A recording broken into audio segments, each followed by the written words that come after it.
Magandang araw po sa inyo mga kabansa. Kayo po ay nasa Iparas kay Paras. At ito ang inyong lingkod Adong Paglinaman na nagbubungad ng pambati para sa ating sekretary. Magandang hapon po muli mga kababayan. Dito po tayo sa isang issue na talagang expected na po natin. Alam naman, napag-usapan na po natin itong issue na ito kumakailan at sinasabi naman namin na dalawang bagay lang ito. Either si Marcos ay isang wala ng ano bang tawag yan? Wala ng kahulugan yung kanyang pamamahala sa ating bansa, lame duck president, or dito sa issue ng impeachment kay Sara ay isang moro-moro lang ng mga magpinsan. So, dumating na tayo sa panahon na i-reckon with natin or bigyan natin ng kahulugan ang nangyari kahapon tungkol sa pagpasa ng impeachment, no, which is already nakalutong Macau na. When there were 3 other complaints for impeachments na nakapile na, they practically ignored it, and that they presented their own version, which is the congressional version na lutong Macau na, which were already signed by at least 215 members. So, ito po yung sinasabi natin na, is this the state of our nation today? Na ang ating Pangulo ay wala ng poder, wala ng impluensya, wala ng liderato sa pagka-presidente niya. Si Marcos Jr. Ito, ipakita natin yung unang sinasabi niya. Sinasabi niya noon na yung impeachment ay walang kahulugan. Ito, pakinggan natin. President Bongbong Marcos says he told Congress not to file an impeachment complaint against Vice President Sara Duterte. Marcos makes the pronouncement after being asked to confirm a text message he supposedly sent to House leaders, which surfaced on Thursday, November 28. Well, it was actually private communication, but na-leak na, yes. Because that's really my opinion. This is not important. This does not make any difference to even one single Filipino life. So why waste time on it? Marcos further points out that an impeachment complaint would only tie down both chambers of Congress. What will happen to if somebody files an impeachment? It will tie down the House, it will tie down the Senate, it will just take up all the time, and for what? For nothing. For nothing. None of this will help improve a single Filipino life. Sinabi niya po ito sa sambayanang Pilipino. Na una, kausap niya ang mga congressman, text message na hindi niya kagustuhan na magkaroon pa ng impeachment kay Sara Duterte dahil ito po ay divisive. Pero may isang congressman siguro nag-leak out, napilitan siya magsabi sa publiko na ang impeachment ay isang divisive, it's a storm in the teacup, it will just bring about divisiveness in our country, it will not bring good to any Filipino, and it will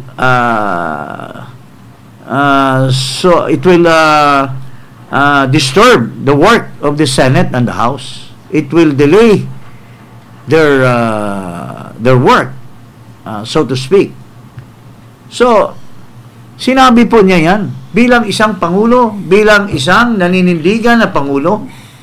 Pero ano pong nangyari as of yesterday? Bago itong nangyari kahapon, sinundan pa ito ng napakalaki na rally ng Iglesia ni Cristo, mga kababayan. Isang rally ng Iglesia ni Cristo in support of the good message that Marcos told the Filipino people na impeachment will only bring about divisiveness. Kasi hindi naman basta-basta din pag in-impeach mo si Sara, hindi naman basta-basta na mawawalan lang ng poder yan. Sara, he got 32 million votes. And it's not easy that people who support her will just give it up. An elected official just because of say-so by congressmen who does not have any basis for her impeachment. So, paring Ado, ikaw, ano masabi mo? Well, sabi ko nga, in my own lexicon or dictionary, na itong si Bongbong Marcos ay hindi lamang lame duck, kundi fair game na. No? Wala nang naniniwala sa kanya. Wala nang sumusunod sa kanya sa loob ng gobyerno at maski na sa sarili niyang pamilya. Okay, so ibig sabihin ni paring Ado, kung yung nangyari kahapon na nag-ipasa na ng Kongreso ang impeachment at mayroong 215 senators at makikita mo po roon, mga kababayan, na ang namumuno mismo, ang number 1 signatory sa impeachment ni Sara, walang iba kundi yung panganay na anak niya na membro ng Kongreso. So, ano bang kahulugan po nito, mga kababayan? Kung hindi sumunod ang Kongreso sa kanyang panawagan na hindi maganda ang impeachment, ano pang kahulugan ng liderato mo, Marcos Jr.? Alam naman, wag sabihin na the Congress is an independent body. Congress can do their own thing. Of course not. Yung namumuno sa Kongreso, nagiging speaker lang naman yan. Dahil pinsan niya. At pinayagan niya na maging speaker. Otherwise, there would have been another speaker. Kung iba ang gusto ni Marcos na makaupo dyan sa Kongreso. So, walang speaker na susuway sa isang panawagan ng Pangulo. Pero, ang nangyari ay it's a slap on the face of Marcos. No other than his son does not respect him anymore.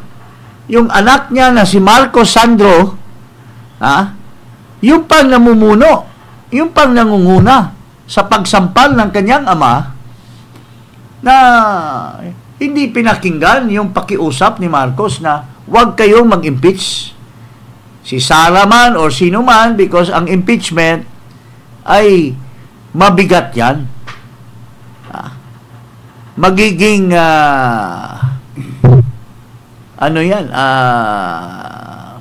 ikangay rason na magkahiwalay-hiwalay ang taong bayan.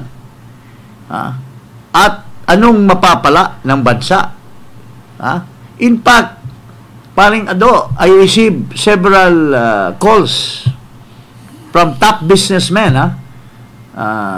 One, kasi alam mo naman, hindi naman tayo pipitsugin na we have not reached a point in our life that we have befriended a lot of rich and powerful people.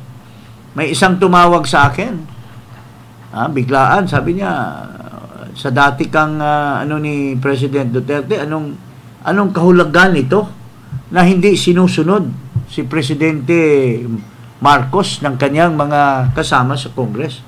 Pero sabi ko, It's either moro-moro or he's a lame duck. Sabi nitong kausap ko na napaka mataas na mataas ang hierarchy niya sa mga business. One of the top 5 businessmen in the country.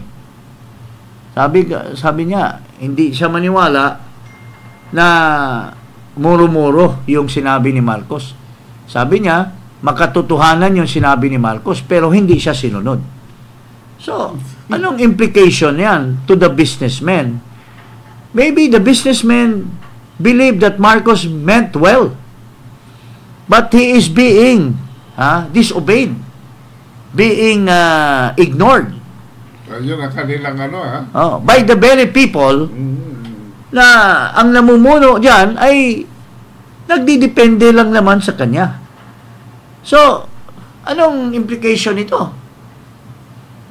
Kung sa ibang mga bagay, tulala na si Marcos, hindi pa susundin nitong mga kanyang mga minions na mga sip-sip naman yan sa kanya. Hindi siya susundin. Kausapan niya sa telepono. Nagti-text message siya at pinakiusapan niya. At yung pinakamalaki, if not one of the biggest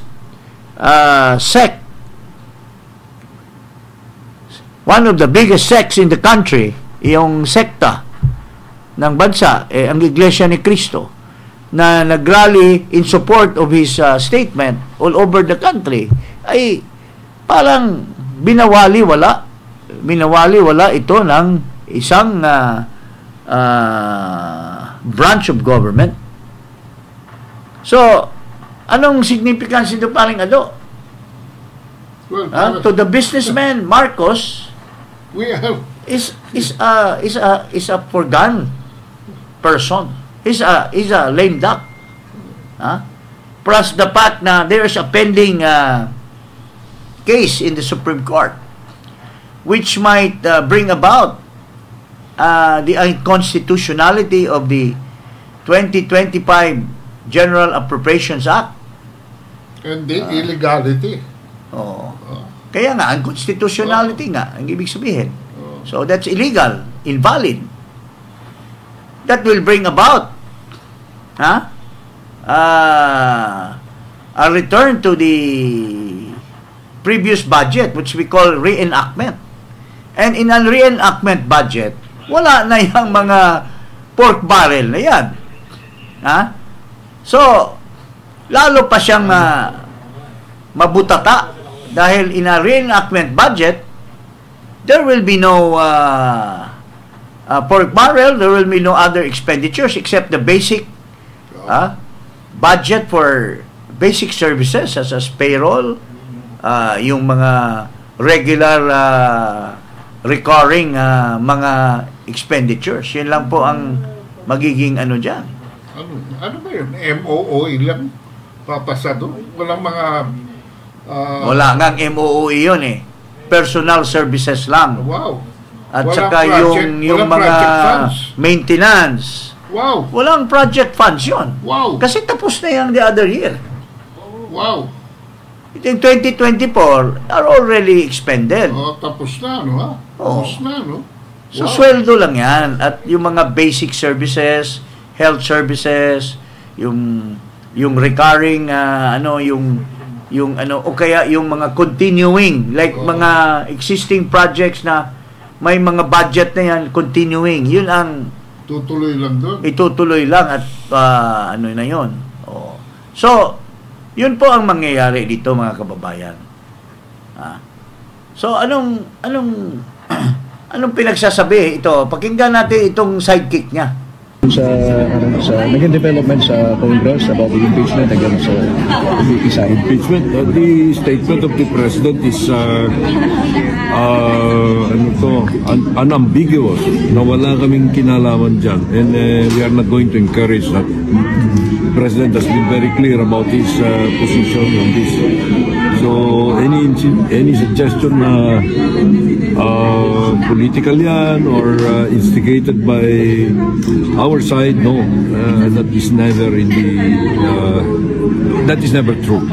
Last week, yes, nag-isa ng statement si Pangulo na kung pare sana, wag na lang umusad sana. Pero how does it feel para kay Presidente at ng Palas ngayong nagkaroon na ng complaint? Right now, mahirap kaming mag-comment dyan. But alam mo, what the House of Representatives is saying is we let the process flow. Kami naman, what do we need to say? The President already made a clear and unambiguous statement that he would not support an effort to impeach. Kasi distracting. Marami tayong pangangailangan na gawin. Importante sa bayan. So, ganun dapat. Yes, po. Inuulit ni Bersamin. He made an ambiguous, ibig sabihin very clear statement na ayaw niya ng impeachment. Pero sabi ni Bersamin, sinasabi daw ng Kongreso that is their part. Anong sinasabi ni Marcos? Papayag ba siya? Matagal na ito Alam na, don't tell me that nagpabobo-bobo siya. O kung bobo ba talaga siya na hindi niya alam yung umuuwi yung anak niya gabi-gabi sa bahay niya at nag-uusap sila. Siguro. Unless pag-uwi nila, natutulog na sila kagad dahil bangag sila pareho. Well, that's a different story. Pero kung nag-uusap sila, I'm sure that the son would have advised him na, tatay, itutuloy namin. Hindi mo ba masabi sa anak mo, putang ina ka, hindi niyo na ako sinusunod. Nagsabi na ako na ayaw ko ng impeachment. Susuwayin mo pa ba ako? Pagka ganun, tanggalin ko yung amo mo dyan sa Congress. Kasi ako lang naman ang naglagay niyan. Ganun katapang dapat ang Pangulo. If naninindigan ka sa salita mo na ayaw mo ng impeachment at sinusuway ka by the very people, anak mo, sinusuway ka, dapat pwedeng latiguhin mo yan. Sisinturonin mo yan. Even if at that age. Because he disobeyed your public statement. He is slapping the face of the father. And yet, tinuloy nila. Ano bang recourse ni McCoy Jr.? Hindi yung sinasabing na, hayaan mo sila. No. If you are the living president, if you are the powerful president, if you are the bright president, you would have immediately called for a caucus and ask the members of Congress, sino bang sinuway ako nito dapat you would have cracked the whip. I would have cracked the whip and replaced this guy right away. Kung tunay ka na presidente. Wala. Tingnan mo si Duterte. Nung panahon na panahon na palitan na si Cayetano, naninindigan siya na ang usapan si Lord Alan, and Cayetano was removed. Ano ba yon? Kagustuhan ba ni Lord Alan yon na siyang papalit? Of course not. Duterte, through his people, have advised Cayetano na pare, give up ka na dyan kasi ayaw na ni Pangulo sa'yo dahil may usapan kayo ni Lord Alan. That's why Lord Alan Velasco came into the picture. Ganon katindi ang puder ng presidente. Kaya nga presidente. Pero kung pipitsugin, pati alak, susuwayin ka, anong klaseng presidente ka? May mukha ka pang iharap sa taong bayan?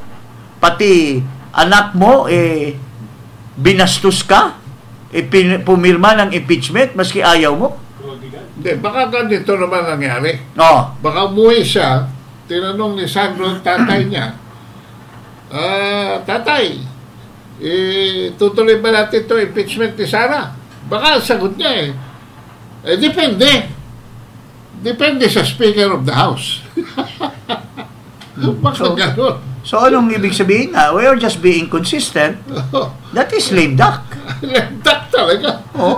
Depende kung anong weather tomorrow. Ang exception lang niya na gusto mo sanang iparating, which is that yung pero napakasama mong tao pagka ganyan kang klaseng tao na Wala. ipapakita mo sa publiko, nagdadaldal ka na ayaw mong impeachment, pero may usapan na pala kayo na pala pailalim na sige, sasabihin ko sa publiko, to save face.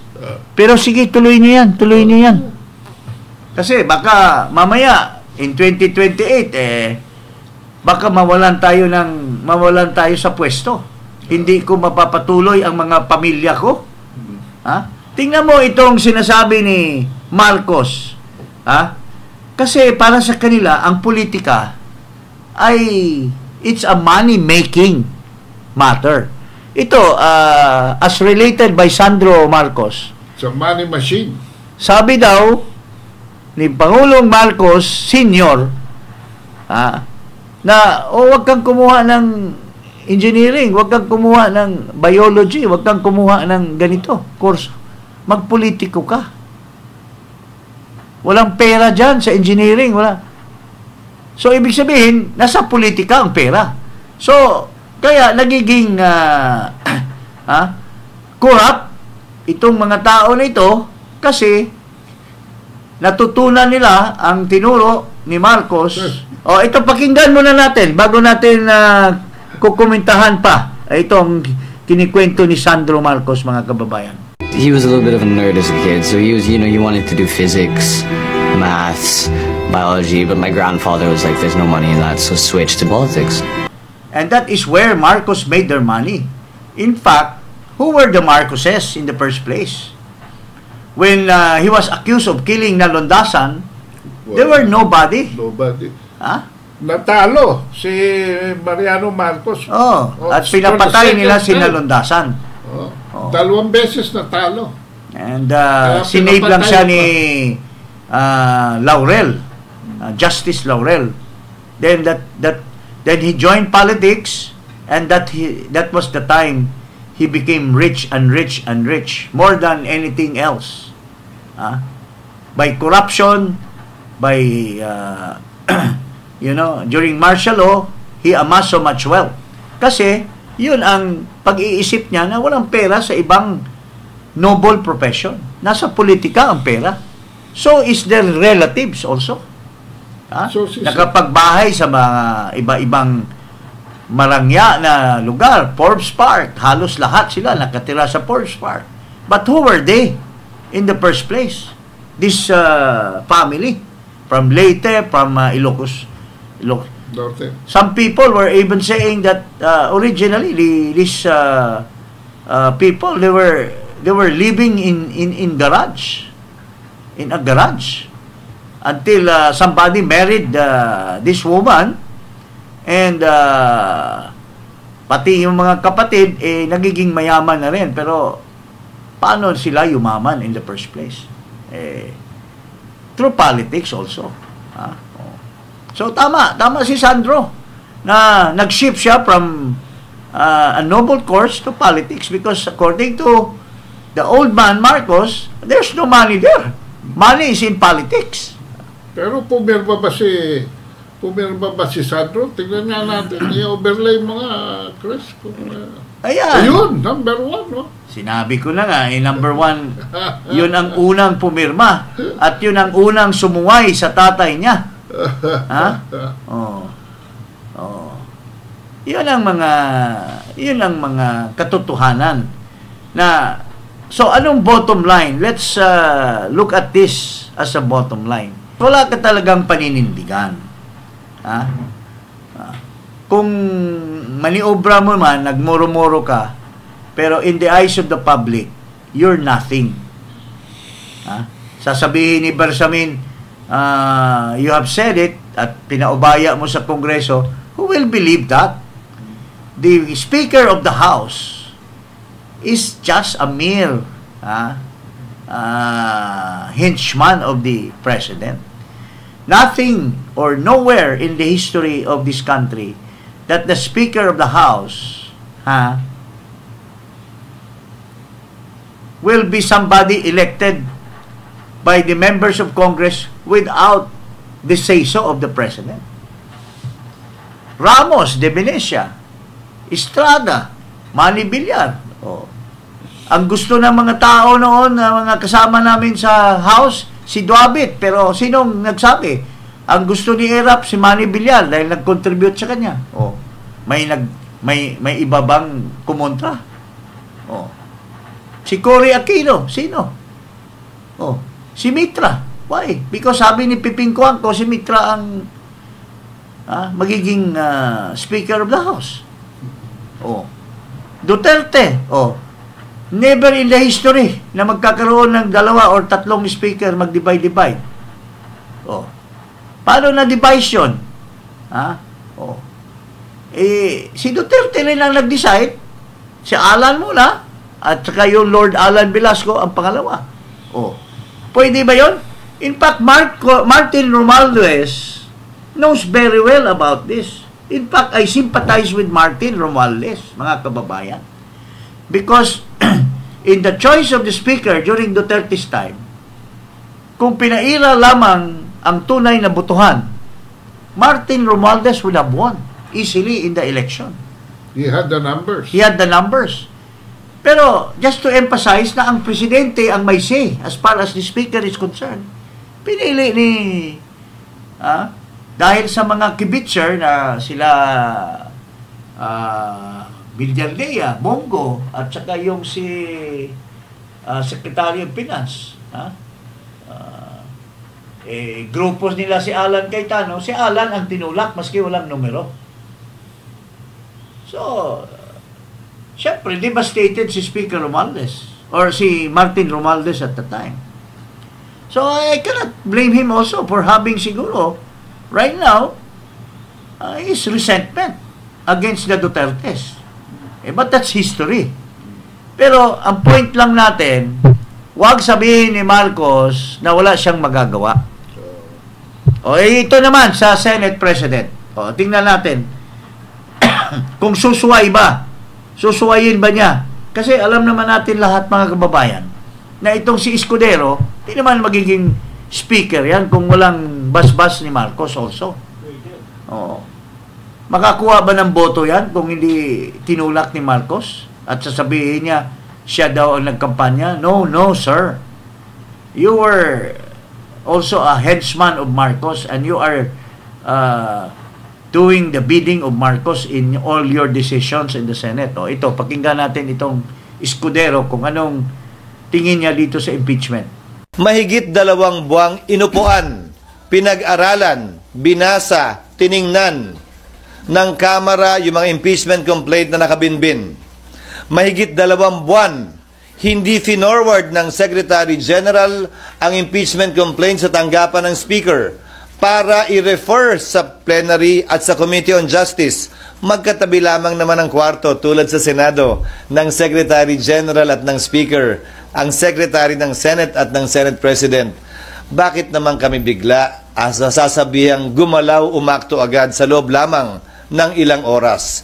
Kung nagpa-banjing-banjing sila gawin ito, siguro wala naman silang basihan ngayon na madaliin kami, lalo na nasa huling araw na ng sesyon. Yan pinadala sa amin. What Escudero is saying is, pinapatibay niya na ngayon na he is a man. Contrary to other people saying she's a woman, now he's saying that he's a man. Haka-haka lang yun. Kasi kilala ko ito si Isko Pagkasama kami, noong una, talagang tunay na lalaki ito dahil nakakasabay ko ito nung nagpupunta kami doon sa Sulu Hotel. Na mayroong isang bar doon, may kumakanta na babae. Talagang nililigawan niya at naging asawa niya. So, tunay na lalaki ito. Pero mapapatunayan na tunay na lalaki ito kung paninindigan niya yung sinasabi niya. Ano bang sinasabi ni Escudero? Wag nyo kaming pipilitin. Wag nyo kaming mamadaliin. Tapos na ang sesyon. So, paano na yung impeachment na yan? Wag mo sabihin, Escudero, na yung sinasabi mo ngayon, para kang babakla ka, katulad ni Marcos. na sinasabi niya sa publiko ay ayaw na ng impeachment, pero pati anak niya, sinuway siya. Ikaw naman, sinasabi mo ngayon, wag niyo sabihin na mamadaliin niyo kami. You had all the days, you had all the weeks to forward the impeachment, the articles of impeachment to us, but you did not do it. You did it on the last day. So ako, sabi niya, maninindigan siya na huwag nyo kaming madaliin. Pero it's a warning. Baka mamaya with 30 pieces of silver na tataginting dyan, ay magigikan isa sa mga katulad ng impeachment ni Corona na pinatawag ni Noynoy Aquino at nabigyan ng Development Acceleration Fund. I hope you will not be doing that, my dear friend, Chis Escudero.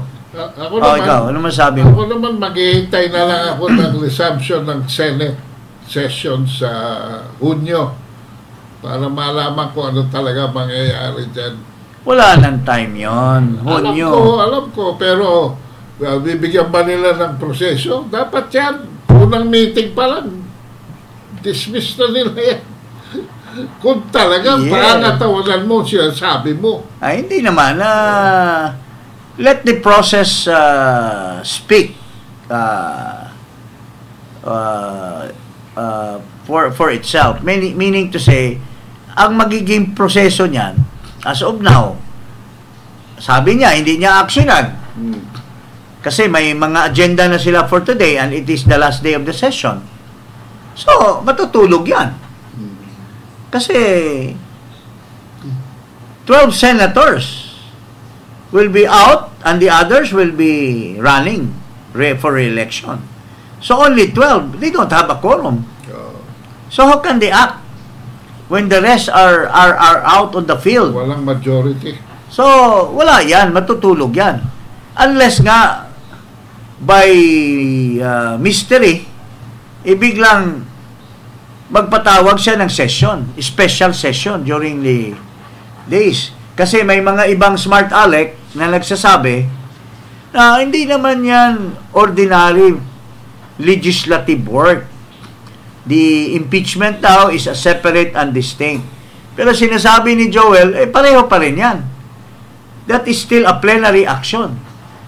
For us to convert into an impeachment court, we still have to convene as a majority and decide. What if wala nang quorum? Pwede pa ba yan? And consistent with what Chis Escudero is saying, we are made to understand that he doesn't want to take action because nagdidili-dali ang House. Niluto muna ng House lahat, niluluto ng todo, at sampal doon sa bayan muna, sampal doon sa akbayan, sampal doon sa mga peke na mga pare-pare, nag-impeach. Tapos, sila lang pala, ang mga congressmen lang pala ang nagluto ng sarili nilang impeachment. Without even telling the three filers. Pero, I don't know, ako, from a point of view of the legality of this impeachment,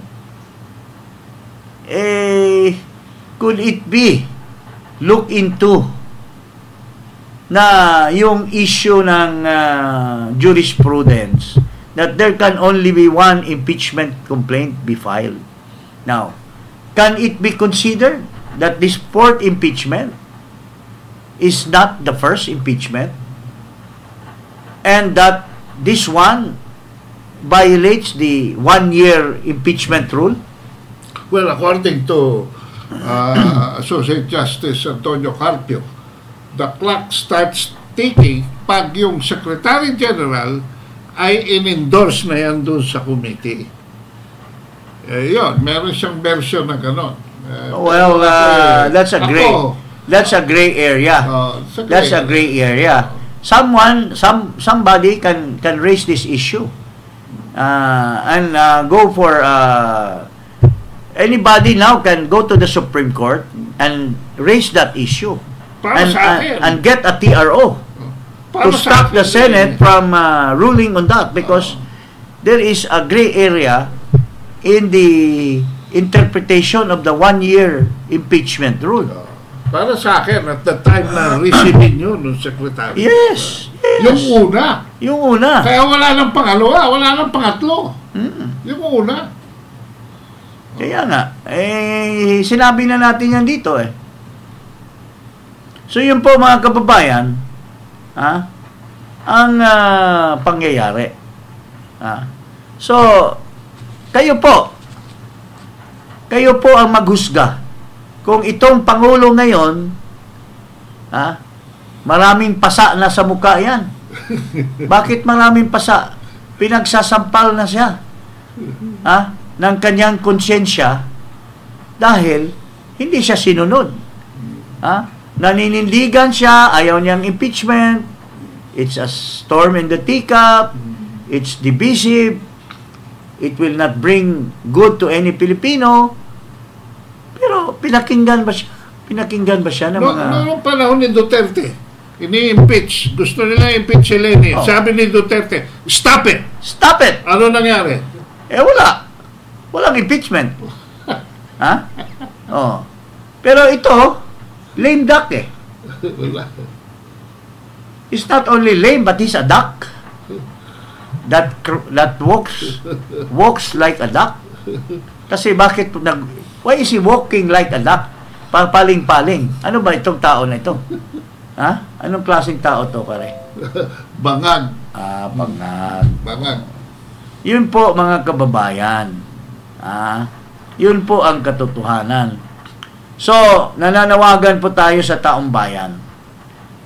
Karapat-dapat pa ba na respetahin itong tao na ito? Na yung sarili niyang mga sinasakupan sa House of Representatives. Number 1, yung kanyang anak na nakatira sa kanya, sa bahay niya, ay hindi siya sinusunod. Kailangan pa ba?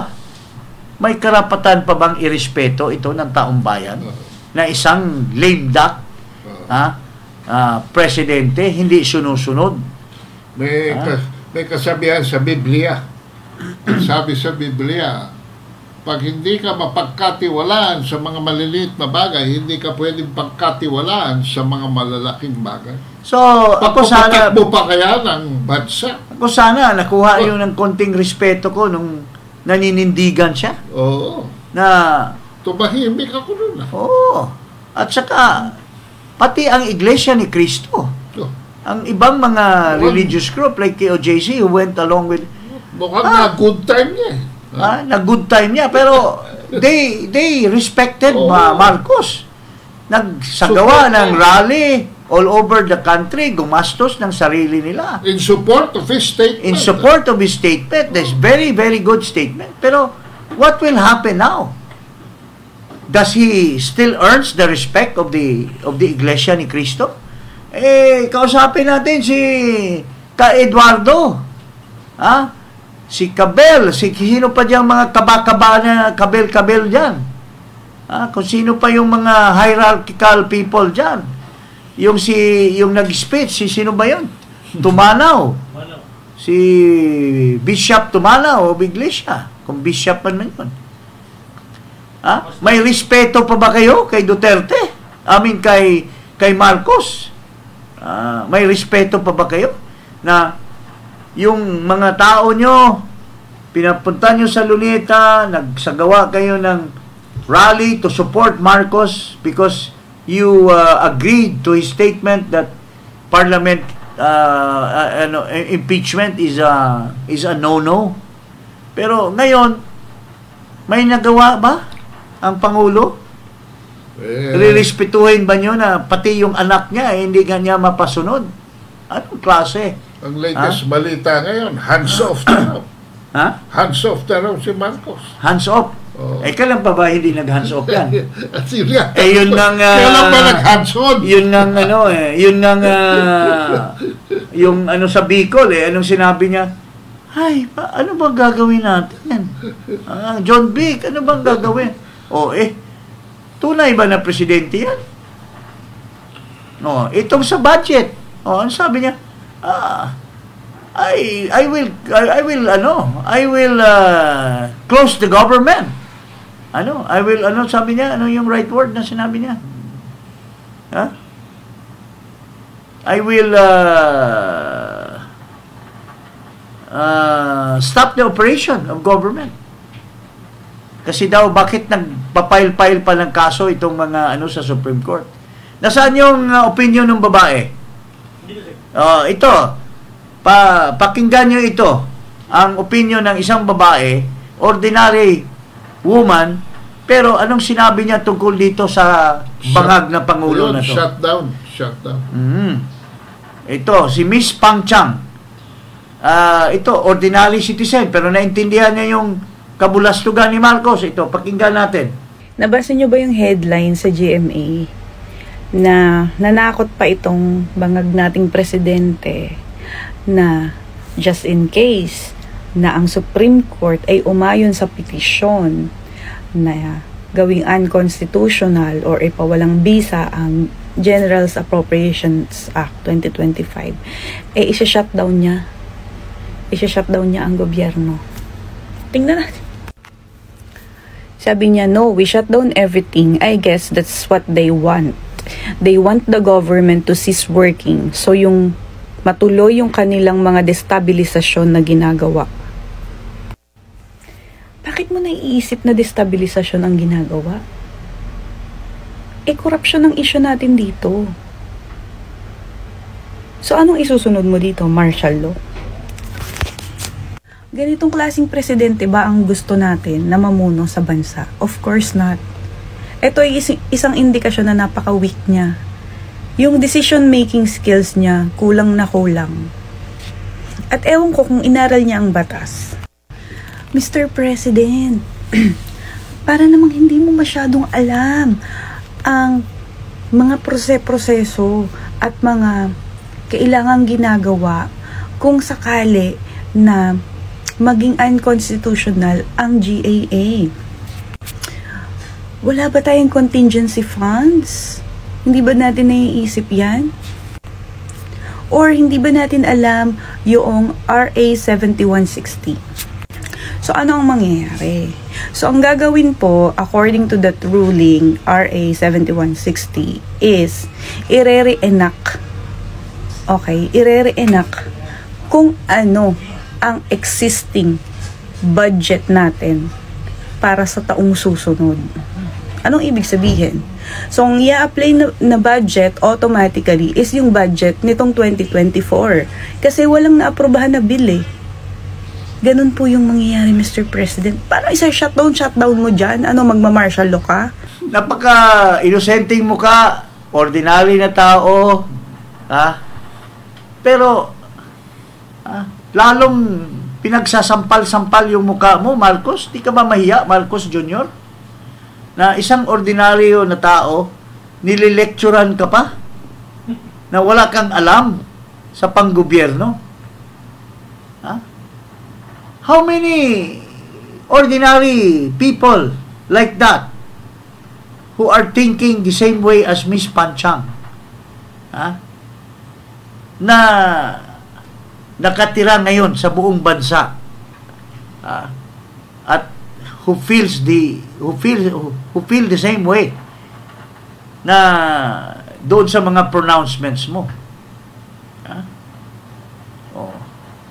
So, ewan ko, Mr. Marcos Jr.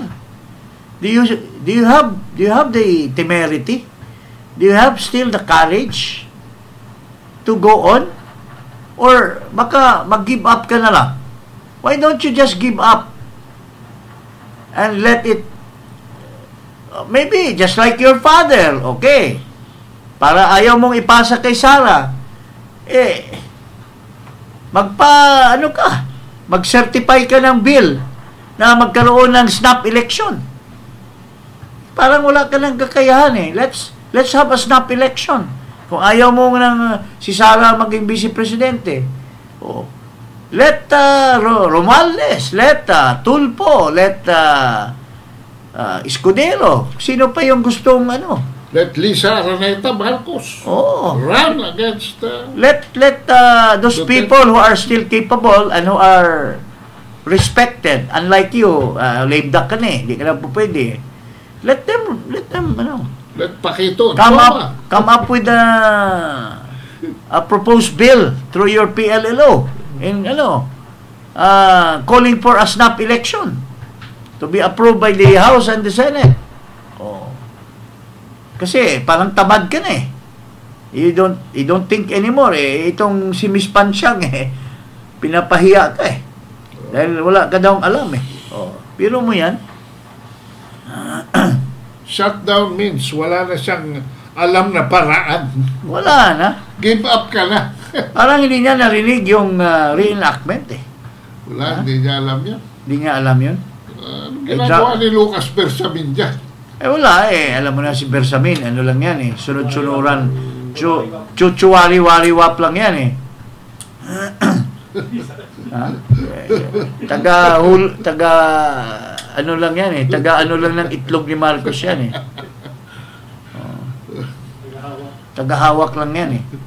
Minsan hawak-hawak niya, hinahalikan-halikan din yan. So, ganun po kasama ang ating bansa ngayon.